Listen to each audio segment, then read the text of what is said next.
¿Saben por qué? ¿Saben por qué? Porque Dios derramó sobre él en la cruz del Calvario el castigo justo que merece cada uno de esos pecados. De esa manera él sigue siendo justo, porque él no dejó el pecado sin castigo. Él sigue siendo justo y es al mismo tiempo el que justifica al que es de la fe de Jesús. Ese es el mensaje del Evangelio, que aquel que no conoció pecado por nosotros fue hecho pecado, para que nosotros fuésemos hechos justicia de Dios en él. Dios resolvió el problema causado por ese terrible intercambio hecho por el hombre a través de otro intercambio, el glorioso intercambio de la cruz. Cristo sufrió el castigo que nosotros merecemos, para que todo el que se arrepienta de sus pecados y se ampare en él por la fe, reciba de parte de Dios las bendiciones que él merece por su justicia. Hace un momento decíamos que Dios ha derramado su ira en este mundo caído, dejándole al hombre cosechar en toda su intensidad el fruto de su extravío. Y esa es indudablemente una manifestación de su justo aborrecimiento por el pecado. Pero ¿saben qué? Esa moneda tiene otra cara. Escuchen lo que dice Pablo más adelante en Romanos capítulo 8, versículo 18.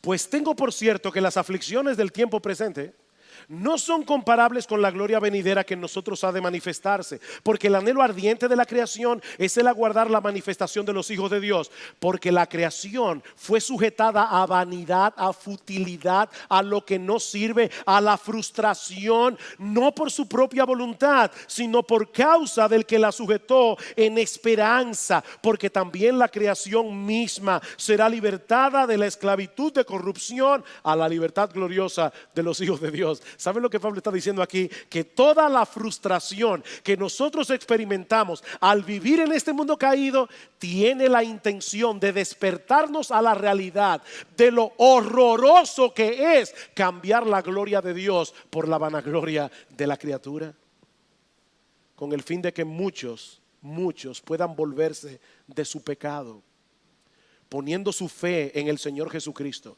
y colocando a Dios en el lugar que le corresponde. Mi amigo, hay esperanza para el pecador, independientemente de sus inclinaciones sexuales.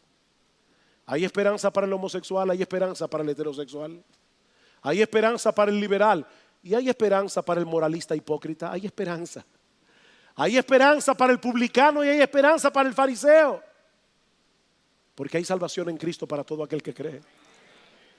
Escribiendo su carta a los Corintios, Pablo les recuerda que ningún pecador impenitente heredará el reino de Dios. Ninguno. No erréis, dice Pablo, ni los fornicarios, ni los idólatras, ni los adúlteros, ni los afeminados, ni los que se echan con varones, ni los ladrones, ni los avaros, ni los borrachos, ni los maldicientes, ni los estafadores heredarán el reino de Dios. Pero ahora Pablo dice: y esto erais algunos de vosotros.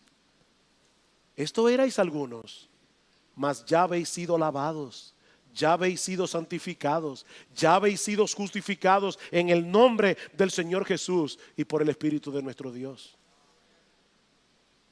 Yo sé que muchos nos acusan de homofóbicos porque decimos que la homosexualidad es un pecado. Y lamentablemente no sería correcto de mi parte dejar de reconocer que muchos cristianos actúan de tal manera que muestran la realidad de esa acusación. Pero ¿saben cuál es la realidad?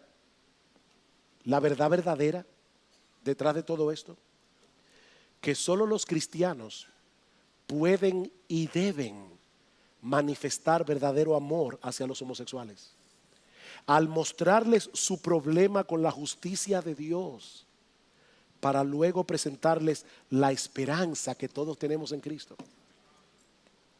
Nosotros amamos a los homosexuales y debemos recibir a los homosexuales de la misma manera que recibimos a los heterosexuales.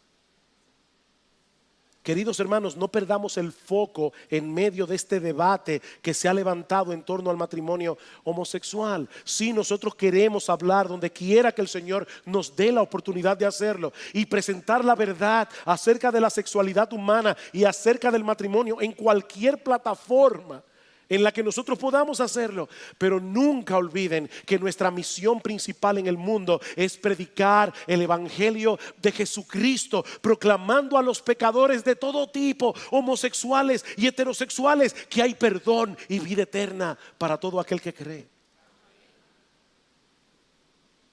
Me encanta como dice John Piper: Dios no nos ha llamado a ganar las elecciones, sino a ganar almas, corazones y mentes. Él no nos ha llamado a controlar el Congreso, sino a predicar el evangelio. Él no nos ha llamado a vivir seguros, sino a decir la verdad. Él no nos ha llamado a evitar el conflicto, sino a amar a todos. Así que habla la verdad en amor, confía tu causa a Dios y mantén la gloria de Dios en el centro de tu alma, de modo que todos los planetas de tus pasiones giren en su órbita adecuada. Si nos abren la puerta del Congreso, vamos a ir al Congreso. Y gracias al Señor que ya pasó este martes pasado. Y seguiremos hablando y seguiremos yendo siempre que nos abran la puerta. Pero hermanos míos amados, el día que nos cierren la puerta del Congreso, el día que cambien las leyes, Jesucristo sigue siendo Dios. Dios sigue sentado en su trono. El evangelio sigue siendo poder de Dios para salvación. Y nosotros tenemos que seguir predicándolo, aunque la cultura a nuestro alrededor esté absolutamente en contra nuestra.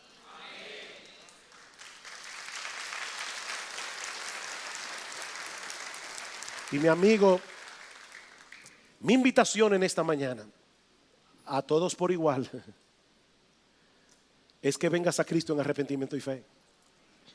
No importa los pecados que hayas cometido, confiando únicamente en ese glorioso intercambio que Él llevó a cabo con su vida y con su muerte. Él vivió la vida de perfecta obediencia que nosotros no podíamos vivir, para luego morir en la cruz del Calvario, la muerte que tú y yo merecíamos morir, para que todo aquel que en Él cree no se pierda, mas tenga vida eterna. Dios salva y Dios transforma por el poder del evangelio, únicamente por gracia, por medio de la fe.